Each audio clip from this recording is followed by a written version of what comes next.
As the sun set Sunday evening on Dale Earnhardt Jr.'s retirement party at Texas Motor Speedway, NASCAR's playoff picture came ever clearer into focus with two more berths secured in the circuit's Final Four.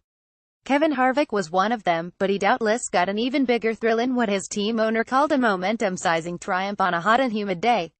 Harvick's number 4 Ford maneuvered around Joey Logano and Denny Hamlin before slipping past $1.5 million overlord and leader Martin Truex Jr. on lap 326.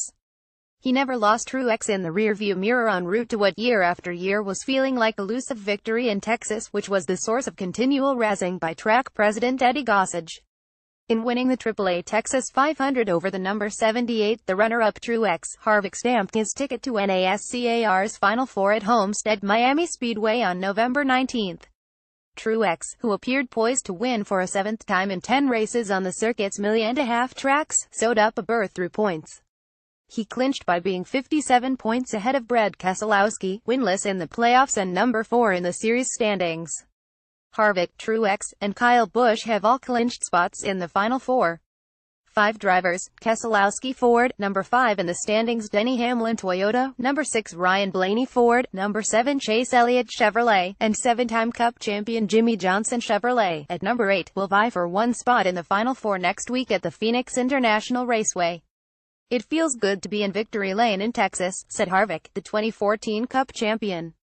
"The last 50 laps were definitely entertaining from the inside of the car. Really, lap traffic helped me get to the 78 quicker than I probably should have because he got held up a little bit.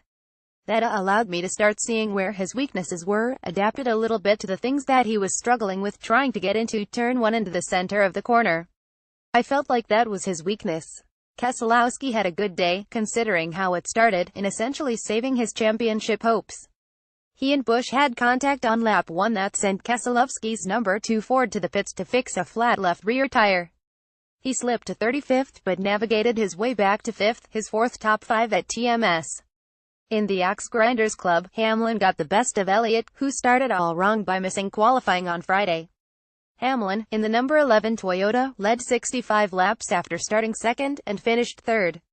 Elliott, who finished 8th, and Johnson, who had had trouble all day in a disappointing finish of 27, will have to win next week to advance. Fan favorite Earnhardt finished 35th after mechanical problems took him out of contention. Harvick's victory also sent messages, including a serious competitive one to Truex, who has dominated the circuit's $1.5 million tracks. Truex entered having won 6 of the previous 9, and 6 consecutive at one point, and before Sunday hadn't lost on $1.5 million during the playoffs. Homestead is a 112-mile track. Stewart-Haas co-owner Tony Stewart said at WASNT, "Just the fact of winning this race, but it's just how it was won, how Kevin drove those last 20-25 laps. I know Kevin, and I can tell watching his driving style, there's something that Field and those other 3 guys that are going to make it to Homestead here in a couple weeks, they've got something to be worried about. I've seen this man when he gets locked in like this, and he's strong right now." Truex led a race-high 107 laps. People are going to say, "Well, I think the balance of power, this and that. Did Harvick steal our confidence by beating us at the end? All that voodoo stuff I'm sure will be brought up," Truex said. "The bottom line is our last run we weren't as good as we needed to be. We got beat, but we still did what we needed to do.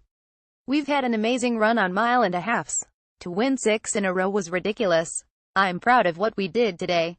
Homestead is a completely different animal. The victory was career number 37 for Harvick, who also became the second driver to win races in all 3 of NASCAR's National Series at TMS. Kyle Busch was the first. In his past are 5 Xfinity wins and a Truck Series race title. Harvick also got relief from the good-natured hazing of Gossage, who never let him forget that he hadn't won in the Cup Series here. "Something along the lines of victory lane is open for the Cup races, too. It's an ongoing joke," Harvick said. "You pull in the motorhome lot. You see the bag sitting outside the door, handwritten note. Surely there's some wisecrack in there that refers to not being in victory lane. He's always been very supportive, but he definitely has held that over my head for about 17 years. It's nice to get that monkey off our back."